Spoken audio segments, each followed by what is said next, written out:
Maintenant, je vous propose une lecture dans le livre de Job, chapitre 1er, nous lisons à partir du verset 6. Or, quand les fils de Dieu vinrent un jour se présenter devant l'Éternel, et Satan vint aussi au milieu d'eux. L'Éternel dit à Satan, « D'où viens-tu » Et Satan répondit à l'Éternel de parcourir toute la terre et de m'y promener. L'Éternel dit à Satan, « As-tu remarqué mon serviteur quand Job? Il n'y a personne comme lui sur la terre. C'est un homme intègre et droit, craignant Dieu, et se détournant du mal. » Et Satan répondit à l'Éternel, « Est-ce d'une manière désintéressée que Job craint l'Éternel ?»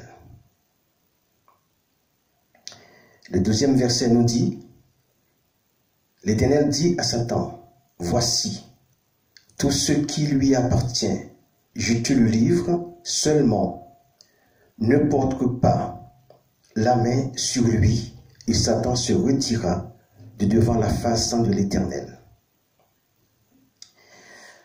Avant de commencer, il faut que je vous dise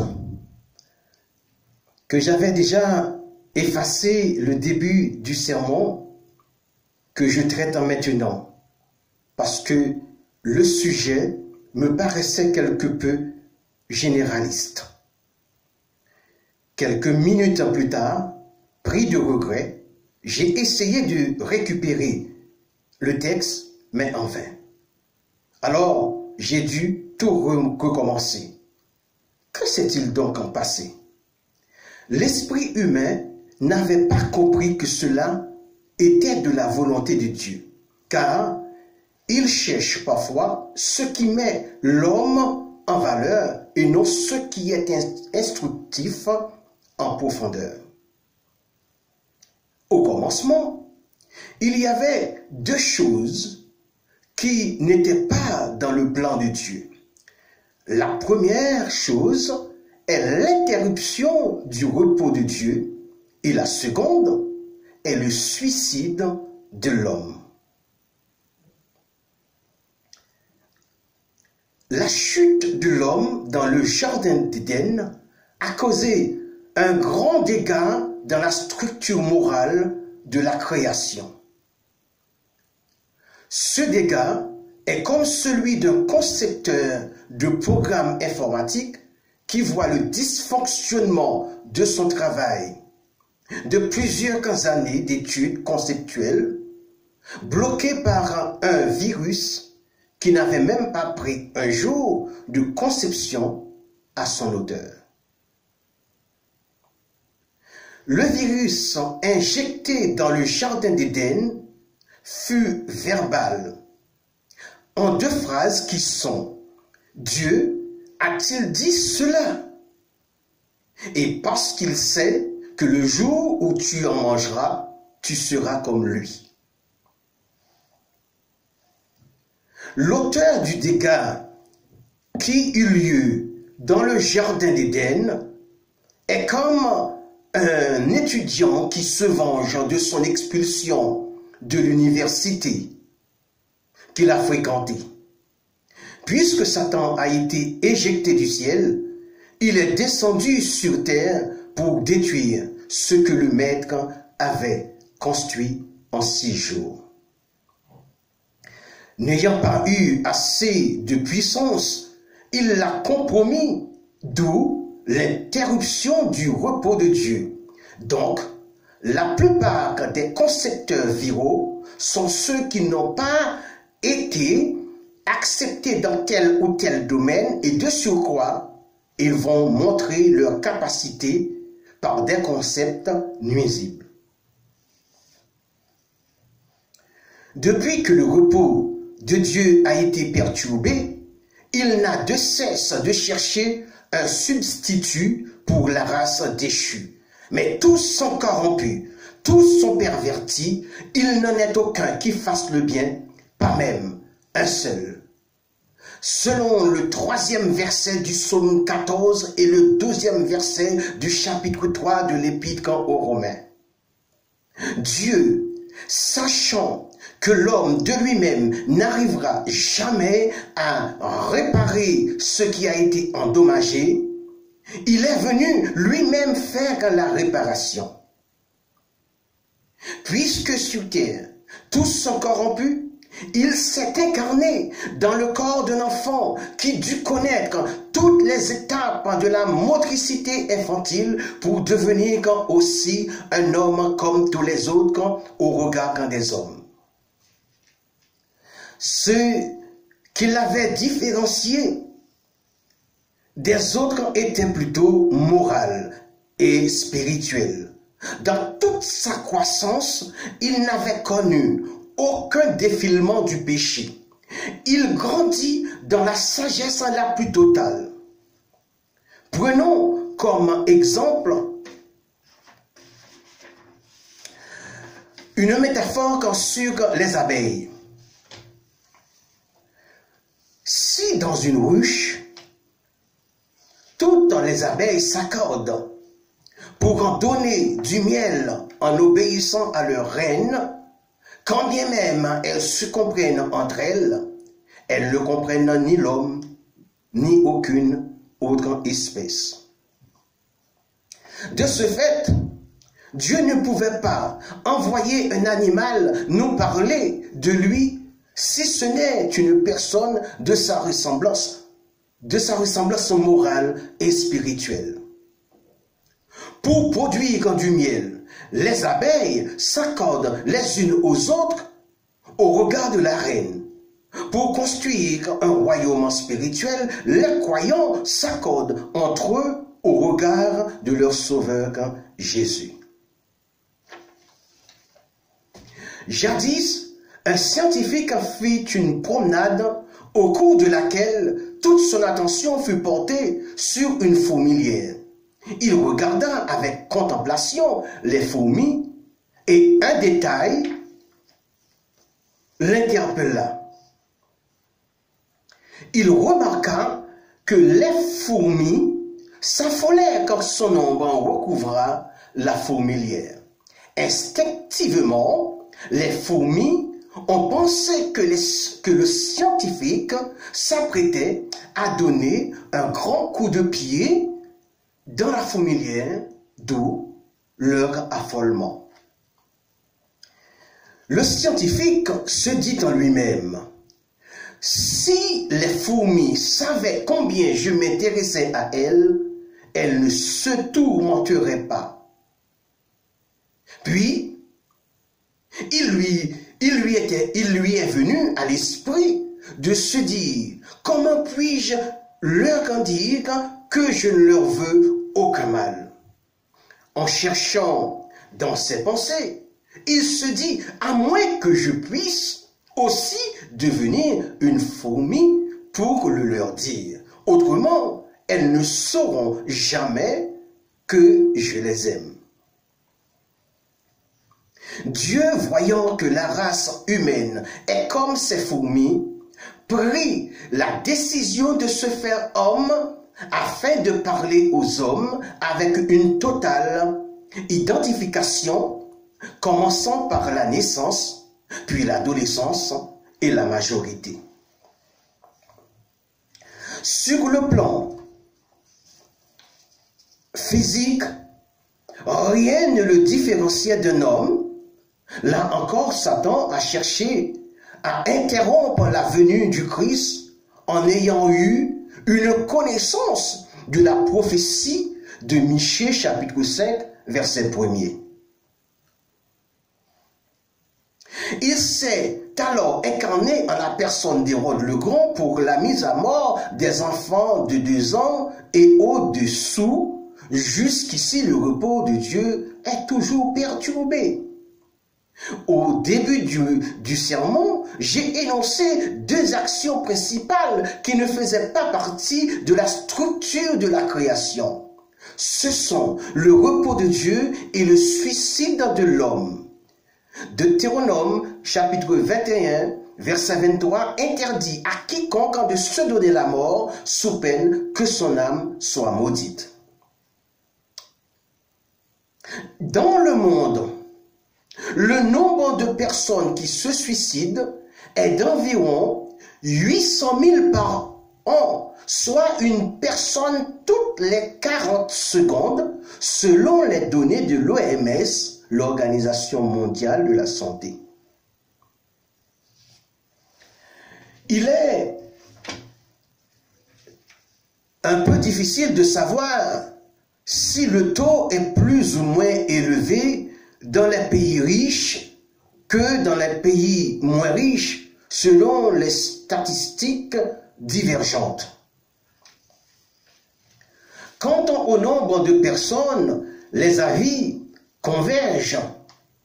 Nous apprenons que le suicide fait plus de victimes que la guerre et les catastrophes naturelles. Que dit la Bible à ce sujet? Le souffle de vie est un don de Dieu. C'est une part de Dieu en l'homme, parce qu'il souffla dans ses narines, et l'homme devint un être vivant, selon Genèse, chapitre 2, verset 7. L'homme doit marcher pour aller en direction de son destin. Et d'après le verset 2 du 15e chapitre de Jérémie, il y a une destinée pour chaque élément du cosmos. Il y en a qui sont destinés à la famine, à l'épée, à la mort et à la captivité. Mais personne n'a le droit de se donner la mort lui-même. Il se passe que celui qui se donne la mort interrompt l'ordre cosmique parce que cet acte n'était pas dans la structure de la création. Je reprends une citation de Martin Luther King, je cite. « Si tu ne peux pas voler, alors cours. Si tu ne peux pas courir, alors marche. Si tu ne peux pas marcher, alors rampe. Mais quoi que tu fasses, tu dois continuer à avancer. » Se donner la mort est un acte de lâcheté. Aucun vrai leader n'abdique. Aucun vrai guerrier n'abandonne tant qu'il lui reste encore le souffle de vie. Même en rampant, il peut encore calculer le cours de la victoire.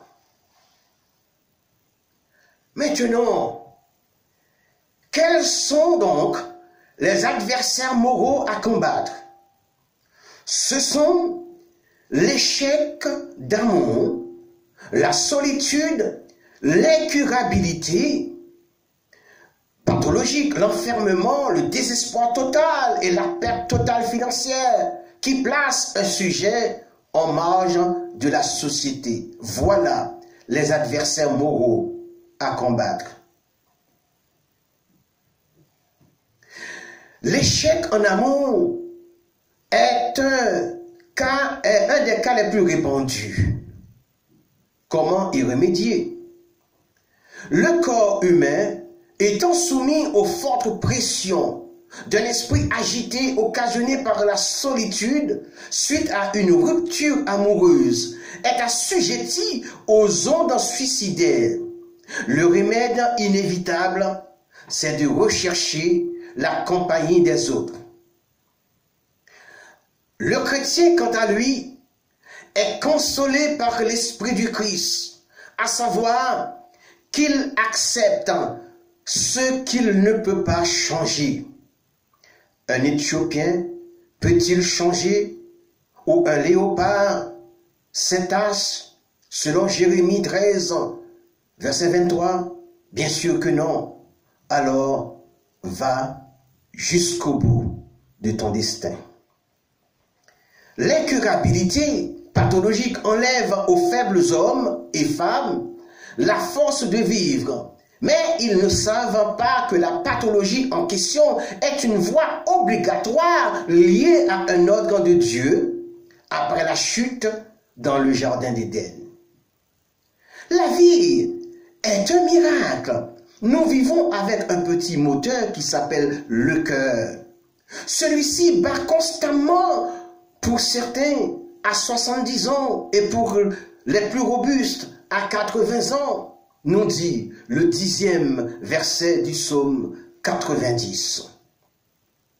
Toutes les fois que le sujet met fin à ses jours, il devance le plan de Dieu qui a déjà fixé le nombre des années de sa vie et par conséquent, il se rend coupable au regard de la loi que Dieu a promulguée.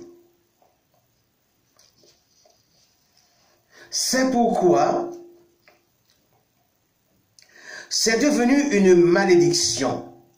Tout simplement, c'est parce que seuls les vivants reçoivent le pardon par la repentance. Une fois que le sujet est décédé, il ne reçoit plus de pardon. De deux choses l'une, soit que l'on meurt avec le pardon, soit que l'on meurt avec une malédiction. Mourir avec le pardon, c'est mourir en ayant obtenu le pardon de ses péchés. Mourir avec une malédiction, c'est mourir dans la rébellion sans obtenir le pardon de son vivant. Le léopard enlèverait-il les taches de sa peau?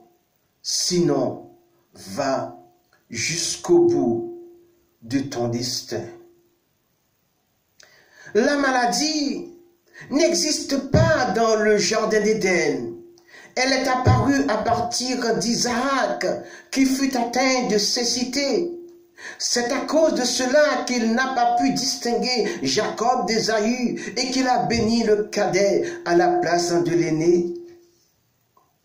Ensuite, vient celle de Jacob. Ne connaissant pas la nature de sa maladie, on peut comprendre qu'elle fut vraisemblablement liée à un affaiblissement physique selon Genèse 48, verset 1er. Ou du moins du coup qu'il avait reçu à la hanche de l'ange de Dieu quand il l'empêchait de s'en aller, selon Genèse chapitre 32, verset 25. Puis vient celle de Moïse, qui est clairement identifiée par une difficulté du langage dans Exode chapitre 4, verset 10. Cette difficulté ne l'a point empêché de servir Dieu et d'avoir été l'homme qui marcha avec les grands de son temps. Bien qu'il ait perdu la force de ses membres supérieurs, il a continué à marcher jusqu'au bout de sa vocation ou son destin. Maintenant, nous sommes au portant de l'enfermement, c'est-à-dire la prison. L'enfermement, même à vie, n'est pas une raison permettant de se donner la mort. Même si un sujet se retrouve dans l'antichambre de la mort, il n'a aucun droit de dévancer l'ordre cosmique de Dieu. Ce faisant, il part délibérément sans payer sa dette envers la société et sans honorer la loi divine qui le lui interdit. Qui sait si, à la veille de l'accomplissement de sa sentence, un miracle ne va pas se produire? Alors, le sujet doit aller au bout de son destin. Il nous vient maintenant un adversaire moral, qui est le désespoir. Celui-là suscite dans la pensée du sujet qu'aucun projet n'est possible, qu'aucune faisabilité n'est à envisager. En un mot, la fin de sa sociabilité. Mais comment prétends-tu connaître ton futur que Dieu seul connaît, quand bien même ton passé te rattrape dans le présent? Ces deux temps pourront t'aider à ne pas commettre les mêmes erreurs dans le futur. Avant toute chose, il faut accepter la réalité que l'être humain est doté de deux puissances. L'une est physique et l'autre est morale. Et aussi forte que puisse être la puissance physique d'un individu, sa puissance morale prévaudra toujours. Considérons la puissance d'un engin capable de soulever plusieurs tonnes et considérons également la puissance autoritaire de celui qui l'oriente ou la puissance de qui il reçoit une commande. Celui-ci n'est-il pas plus petit et ne pèse-t-il pas que quelques kilos? Et pourtant, l'ordre vient du plus petit élément, l'autorité. À combien plus forte raison que c'est la force morale qui prédomine toujours. La faiblesse morale fait aussi bien de dégâts qu'un engin à moteur dans un accident. Et plus la faiblesse est grande, plus d'autodestruction qu'elle engendre. Reste dans la force morale pour aller jusqu'au bout de ta vocation ou ta destinée. Nous abordons maintenant la perte financière totale. Il est souvent plus terrible que pour celui qui a l'habitude de vivre dans le luxe, ou mieux encore qui est né avec une cuillère en argent dans la bouche, de se retrouver démuni. La honte et la marginalité lui génèrent des conditions psychologiques néfastes et insupportables. Car celui-là même qui marchait avec les grands, le voilà en compagnie des rejetés.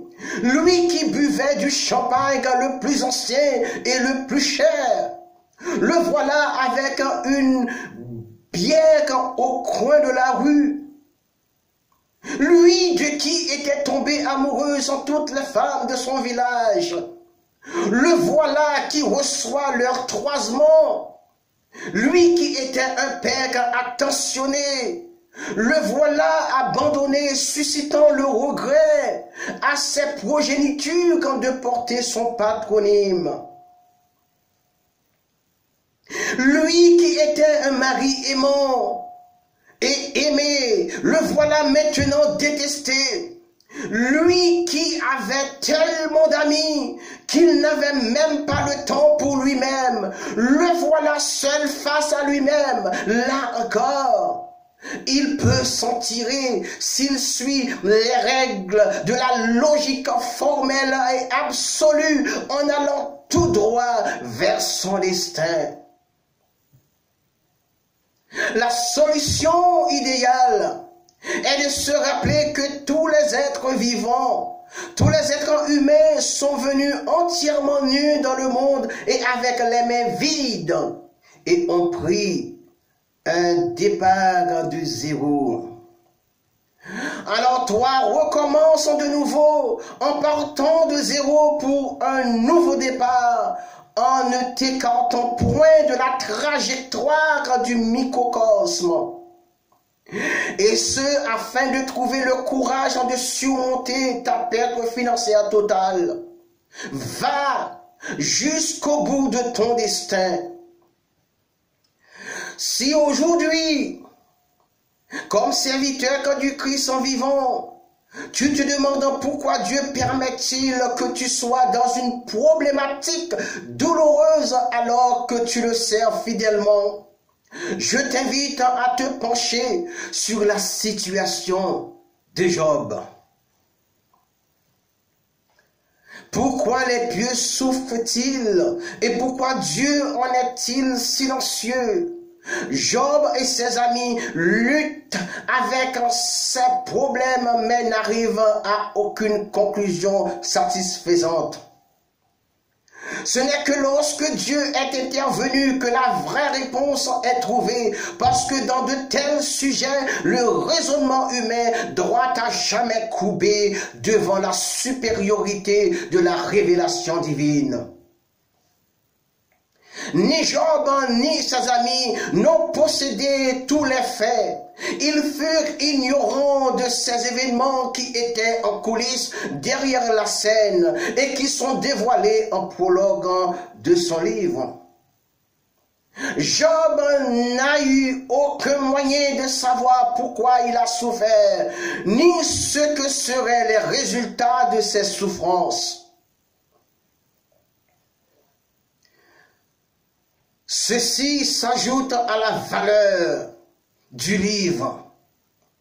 Pour nous qui sommes aussi souvent ignorants de toutes les raisons qui sont derrière nos douleurs,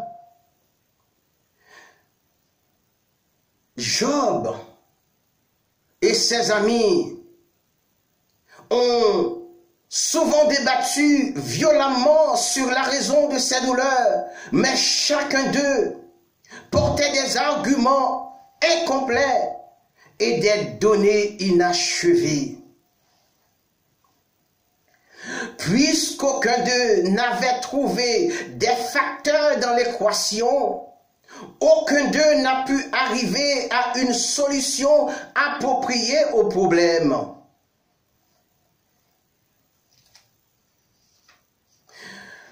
Par un sage comportement non indiqué de Job, Dieu a permis aux tragédies de tomber sur lui. Il a tenu la tempête dans un parfait contrôle, et tout ce qui fut alors inconnu à son serviteur. Jusqu'ici, il a dit aux mers agitées, qui provoquent l'augmentation de la douleur: tu ne vas pas plus loin, que tes vagues de fierté soient restées ici. Comme Job, nous devons nous reposer dans la fidélité de Dieu, sachant que Dieu est trop sage pour faire des erreurs, trop aimant pour être insensible et trop puissant pour être contrecarré dans ses buts. Un croyant indique que derrière toute la douleur du juste, il y a un but très élevé de Dieu et au-delà duquel tout est une suite d'enrichissement glorieux. Cette problématique a commencé par le grand et excessif cri amer de Job. Ainsi dépouillé de sa famille, de ses amis, de sa richesse et de sa santé, pour aucune raison apparente, ce qui lui a enfin conduit à sa peine.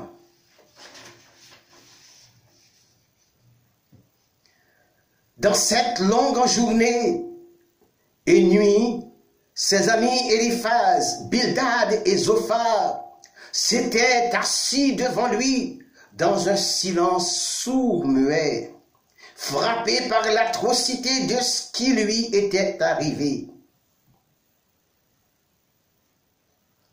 Bien que ses amis fussent venus, en effet, pour sympathiser, comme d'autres bien-aimés, comme d'autres bien intentionnés de nos jours, ils sont néanmoins restés sans relâche à le sermonner. Le duel verbal entre Job et ses amis est enregistré dans une triade bien définie.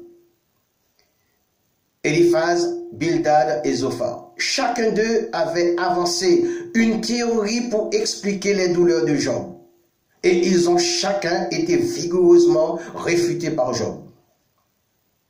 Alors est venu un deuxième bidon rond du même ordre, seulement plus chaud et plus féroce que le premier. En dernier lieu, Éliphaz et Bildad ont parlé encore et ont été réfutés comme d'habitude par Job. Cependant, Zophar était silencieux, n'ayant rien davantage à dire. Les arguments sont terminés dans une impasse. Éliphaz a eu une hypothèse pour appuyer l'implication de Job à propos de ses douleurs.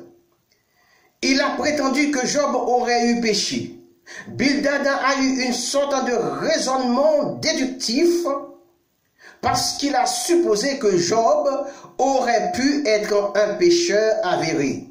Ésophar a eu une prétention indiquant que le péché était réellement la cause des calamités de Job. Alors, une autre voix a été ajoutée, celle d'Élihu, un jeune homme qui était venu plus près à la vérité que n'importe lequel de ses trois autres amis, poussant Job à s'humilier, à avoir la patience et à soumettre à la volonté de Dieu. Il a cru qu'il y avait quelque chose de réparateur au sujet des douleurs de Job et il le réprimanda d'avoir accusé injustement Dieu. Tous étaient dans l'erreur. Satan a fait l'erreur quand de penser que Job servait Dieu simplement pour le gain matériel. L'épouse de Job l'avait invité à maudire Dieu et à mourir, et a fait l'erreur quand de penser que la perte de richesse a signifié la perte de tout. Les amis de Job ont fait l'erreur de penser que Job souffrait à cause de certains péchés secrets affreux. Élihu, quant à lui, a fait l'erreur de penser qu'il est le seul à avoir eu la réponse au problème de Job. Tout ce que Job a fait était de s'être trompé en accusant Dieu d'injustice. Au milieu des souffrances amères de Job, il n'a pas perturbé le processus des choses de Dieu en se donnant la mort, comme le lui avait suggéré sa femme. Au contraire, il est allé au bout de sa vocation, au bout de son destin. Oh, qu'il est triste de suggérer que le péché soit la cause de la problématique d'un enfant de Dieu, alors qu'il est en train de passer par le moule d'un croyant accompli.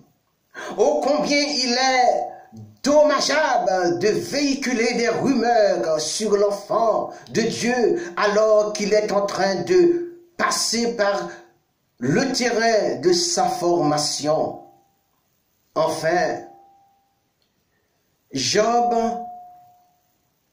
Dieu a répondu à Job, et cette réponse est venue dans une série de questions au sujet du gouvernement de Dieu sur le monde normal et rien auquel Job pouvait répondre. Vous verrez ça dans le chapitre 38, verset 1er. L'explication claire était que si Job ne pouvait pas comprendre le gouvernement de Dieu, dans le royaume normal, combien moins il comprendrait les principes du gouvernement de Dieu dans les royaumes moraux et spirituels. Job n'a pas été signifié de savoir les motifs de ses douleurs. D'ailleurs, Dieu a eu un intérêt profond pour les affaires de Job. Et celui-ci a dû voir sa propre bassesse et la grandeur de Dieu.